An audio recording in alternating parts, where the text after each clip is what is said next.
Sir, digital banking দিয়ে কি বাড়িতে বসেই ব্যাংকের কাজ করতে পারবো? হ্যাঁ, করতে পারবেন। তাহলে কি ঋণও নিতে পারি? হ্যাঁ, নিশ্চয়ই। এইমাত্র আমরা চাষের জন্য ঋণ নিয়েছি, আর এখন আমাদের ট্রাক্টরও কিনতে হবে। হ্যাঁ, নিতে পারবেন, কিন্তু ঋণ নেওয়ার সময় আমাদের অনেক কিছুর খেয়াল রাখার প্রয়োজন হয়। সেইগুলো কি স্যার?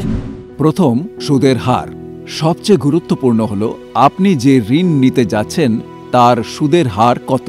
আপনার মাসিক কিস্তি এই সুদ অনুযায়ী নির্ধারণ করা হয়। দ্বিতীয়, ঋণের পরিমাণ। আপনার যতটুকু প্রয়োজন ততটুকুই ঋণ নেবেন এবং অপ্রয়োজনীয় ঋণ এড়িয়ে চলুন যাতে সহজে পরিশোধ করতে পারেন। তৃতীয়, ঋণের মেয়াদ। আপনাকে ঠিক করতে হবে কত বছরে আপনি পুরো ঋণের পরিমাণ পরিশোধ করবেন। কম বছরের জন্য ঋণ নিলে কিস্তি বেশি হবে, বেশি বছরের জন্য ঋণ নিলে কিস্তি কম হবে। চতুর্থ, ব্যাংকের ফি। কোনো প্রক্রিয়াকরণ ফি বা আগাম পেমেন্টের জরিমানা সম্পর্কে নিশ্চয়ই জিজ্ঞাসা করবেন। পঞ্চম, ঋণ চুক্তির নথি।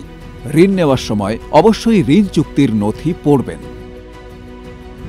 আর ষষ্ঠ, সবচেয়ে গুরুত্বপূর্ণ, সিবিল অর্থাৎ ক্রেডিট স্কোর।